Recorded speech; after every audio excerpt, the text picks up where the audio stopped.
พี่น้องมื้อนี้หัวหน้าบอยสิริชัยหมอลำใจเกินร้อยออกมาโพสต์ว่าจังซี่ล่ะเกี่ยวกับศิลปินในวงและว่าจังซี่ล่ะเด็กๆในวงที่แฝงอยู่ในกลุ่มแดนเซอร์รอโอกาสได้เต้าเป็นศิลปินหลายคนมีศักยภาพพร้อมใช้งานฤดูกาลหน้าก็สิเป็นโอกาสของพวกเขาล่ะแต่สำหรับคนภายนอกถ้าพร้อมทำงานเสียงดีมีความตั้งใจจริงทัศนคติการทำงานร่วมกันได้ที่นี่มีงานทั้งปีจะลังเลสิ่งใดว่าฉันว่านะ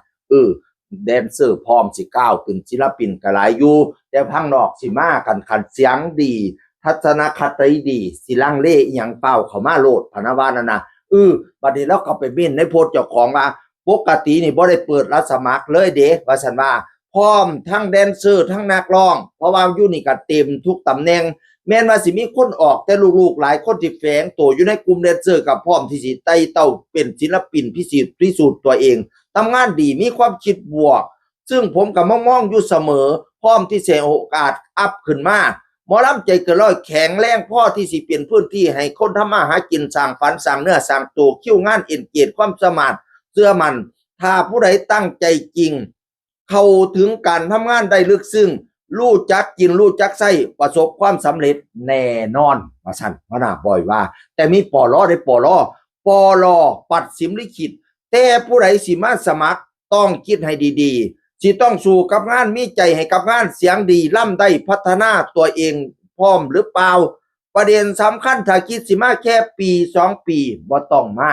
ผู้ใดคิดสิมาปี2ปีบ่ต้องมาเพราะนี่คือสนามจริงบ่เป็นสถานที่ทดลองฝึกงานว่าซั่นล่ะแน่นอนผู้ใดสิมา2ปี2ปีบ่มาบ่ต้องมามันเป็นสนามจริงในสนามจริงบ่แม่นสนามทดลองฝึกงานเข้าใจตามนี่คือโพสต์ของหัวหน้าบอยสิริชัยพี่น้องเอ๋ยใจประสงค์สร้างกลางดงกะว่าทงใจขี้ข้านกลางบ้านกะว่าดงอยากได้อยากมีสู่อีหลีอยู่บ่ขยันได้ซ้ำใดอดทนซ้ำใดเป็นโจทย์สำหรับปลุกพลังให้กอดกับตัวเองทุกวันขยันประหยัดซื่อสัตย์อดทนภาษิตนี้ไม่เฉยว่าซั่นว่าความคิดดีๆโพสต์ของหัวหน้าบอยสิริชัยผู้ใดสิไปสมัครก็คิดดีๆสิไปอยู่แค่ปี2ปีก็ต้องไป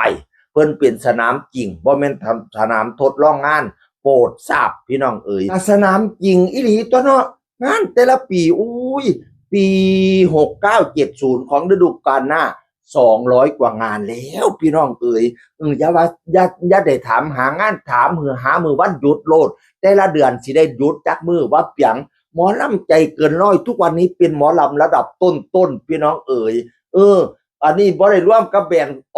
อรดีแบรนด์นี้แยกวงกันนี้วงใจเกินร้อยนี่ก็งั้นแต่โคบแอนอรดีนี่ค่ะแต่โคบพี่น้องเอ๋ยสุดยอดเป็นสนามจริงไม่ใช่สนามทดลองงานพี่น้องเอ๋ยแม้นว่าจะมีศิลปินบางคนลาลงแต่แดนเซอร์ก็พร้อมที่จะก้าวขึ้นไปเป็นศิลปินแล้วให้โอกาสทุกคนเสมอถ้ามีศักยภาพแล้วก็มีความคิดที่ดีกับงานพี่น้องเอ๋ย